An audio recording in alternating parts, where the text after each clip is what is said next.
teman-teman, kalian tahu tidak apa aja sih macam-macam kredit yang ditawarkan perbankan?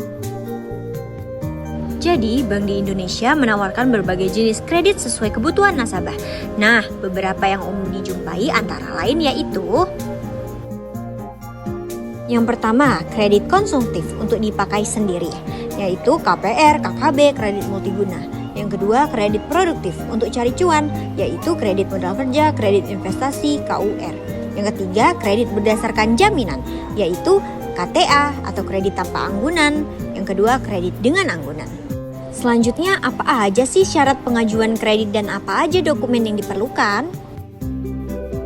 Jadi, syarat pengajuan kredit yang pertama WNI, usia produktif 21 sampai 55 atau 60 tahun. Yang kedua, memiliki penghasilan tetap. Yang ketiga, riwayat kredit baik. Yang keempat, memenuhi analisis 5C. Yang kelima, cicilan tidak melebihi 30 sampai 40% penghasilan. Lalu selanjutnya dokumen yang diperlukan, yaitu ada KTP, KK, NPWP, lalu slip gaji dan surat kerja. Lalu rekening koran 3 bulan terakhir. Lalu dokumen jaminan jika dipakai anggunan. Intinya, bank menilai kemampuan bayar dan resiko gagal bayar. Lalu apa saja sih jenis-jenis agunan? Jika disesuaikan dengan jumlah kredit yang diajukan, apa saja jenis kreditnya?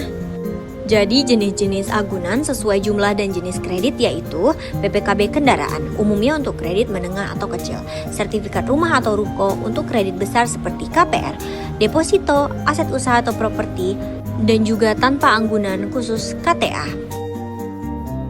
Terus, gimana sih caranya menghitung angsuran atau kredit menggunakan metode bunga flat dan juga bunga efektif?